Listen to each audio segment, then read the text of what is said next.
श्रद्धा Walker, उसकी घटना ने पूरे हिंदुस्तान को हिलाकर रख दिया था। अब ऐसी ही एक घटना मुंबई में सामने आई है और सरस्वती को लेकर हर लोग चिंतित हैं, हर लोग एक चर्चा कर रहे हैं कि आखिर इस तरह की घटनाएं कैसे हो जाती हैं। आप देख रहे हैं इंडिया न्यूज़ का डिजिटल प्लेटफॉर्म और हमारे साथ पूरी हमारी न्यूज़ टीम है।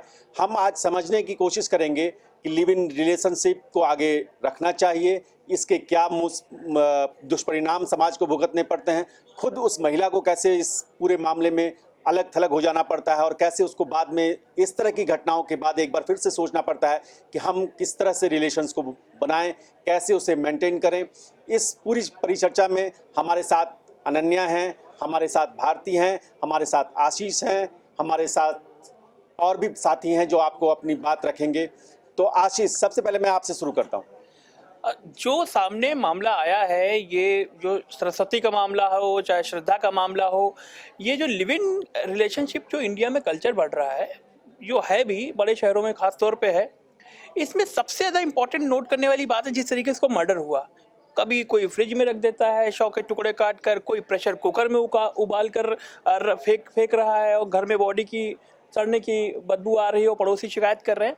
तो इन सब मामलों में एक चीज़ कॉमन है कि जो लड़की है वही उसी की हत्या हो रही है। यानी कि जब लिव इन में दो लोग आते हैं, आप समझ रहे हैं मैं क्या कहना चाह रहा हूँ, लिव इन में जब दो लोग आते हैं तो लड़की या लड़का अपने परिवार, जैसे अभी हम चर्चा कर रहे थे कि परिवार और फ्रेंड्स सर्किल से वो कनेक्शन जो उसका टूट जाता है।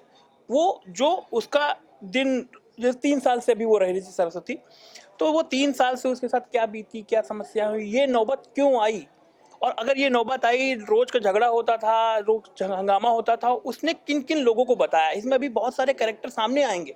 अब ये मामला सरस्वती वाला नहीं, अभी और ये धीरे धीरे पीछे जाएगा और फ्रेंड्स निकल कर आएंगे, बोलेंगे, बताएंगे कि उसकी ज़िंदगी में क्या चल रहा था। तो ये एक पॉइंट है कि भाई अगर आप भी अगर इस तरीके के रिलेशनशिप में हैं तो आप अपने दोस्तों का साथ मत छोड़िए, उनको बताइए कि भाई हमारे साथ दिन में ये हो रहा है, अच्छा रिलेशन चल रहा है तो अच्छी बात है वो भी बताइए, बुरा चल रहा है तो वो भी बताइए, ताकि इस जैसी नौबत ना आए। सरस्वती के साथ जो कुछ हुआ, सरस्वती के बारे में मैं आपको बता दूं कि वो लड़की एक अनाथालय से आई थी और उसके बाद उसने ज़िंदगी में कुछ थोड़ी सी खुशियां तलाशने की कोशिश की, लेकिन उसका जो अंत हुआ है वो बहुत दर्दनाक है। मैं आयुष से भी समझूंगा कि वो क्या सोचते हैं, लेकिन उससे पहले अनन्या, आप मुझे बताइए कि आखिर इस तरह के रिलेशन में हम जब जाते हैं तो किस तरह की मनस्थिति होती है, और एक महिला होने के नाते, एक लड़की होने के नाते आप क्या देखती हैं कि उसके साथ क्या हुआ होगा कि वो अपनी बात सामने नहीं रख पाई।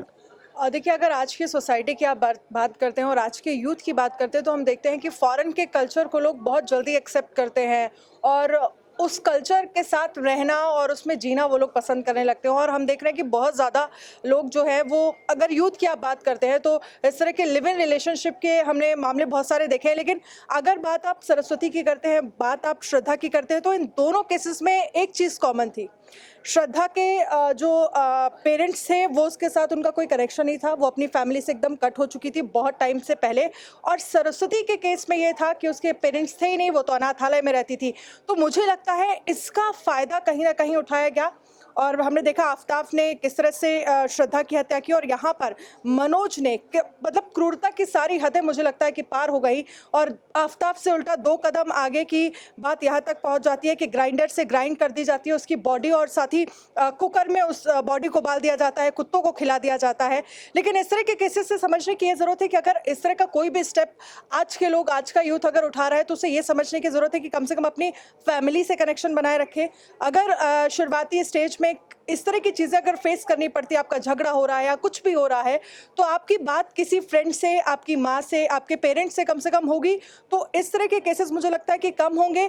और फैमिली को, अगर उनका बच्चा इस तरह का स्टेप उठा रहा है कि, तो फैमिली को भी इस पर विचार करने की ज़रूरत है। और आज का जो टाइम है, अगर हम दिल्ली में देखें तो बहुत ज़्यादा ऐसे लोग हैं जो लिव इन की तरफ आगे बढ़ रहे हैं और अगर उनसे इसको लेकर बात भी हम करते हैं तो वो कहते हैं कि बहुत एडवांटेजेस भी हैं और डिसएडवांटेज मुझे लगता है कि ज़्यादा है इस तरह। देखिए, अनन्या का साफ साफ मानना है कि इस तरह के रिश्तों में एक खतरा जरूर होता है और उस खतरे को भांपना, उस खतरे को समय से आंकना, ये सबसे बड़ी बात है। अगर आप यहाँ चूकेंगे तो आपको इसकी बड़ी कीमत चुकानी पड़ेगी। मैं अब भारती की राय जानूंगा, लेकिन उससे पहले आयुष, एक यंग लड़के हैं, बचने की बात है। तो आप बताइए आयुष, इस तरह की जब घटनाएं आपके सामने आती हैं तो आपको कैसा लगता है? सर सबसे पहले ये जो कल्चर है ये फॉरेन कल्चर है, और दूसरी चीज़ ये आती है कि आप जब लिव इन रिलेशनशिप का स्टेटस देखेंगे तो आप देखेंगे कि 18 से 20, 21, 22 साल के लड़के रहते हैं।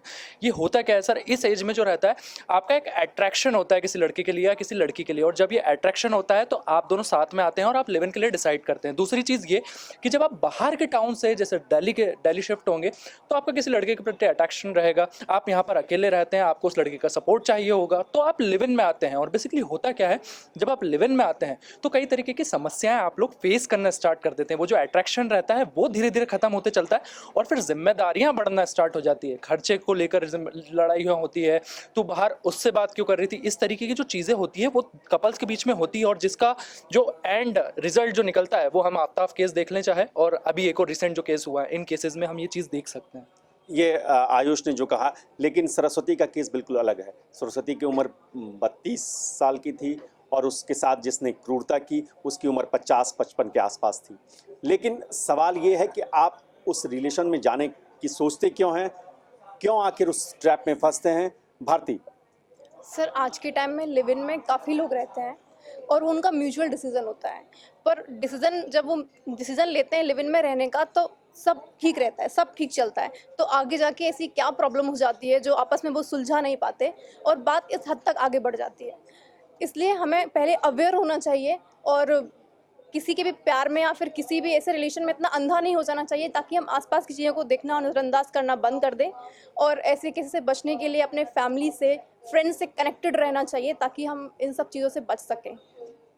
ज़िंदगी ऐसी है कि आप कितनी भी एहतियात बरत लें, आप अगर ज़रा से भी चूक करेंगे तो वो आप गच्चा खाएंगे। ये आपको कई बार आपने शादी की है इस तरह के रिलेशंस में, तब भी आपके साथ कुछ बुरा हो सकता है, और आपने शादी के बंधन में आप नहीं बंधे हैं तब भी आपके साथ बुरा हो सकता है।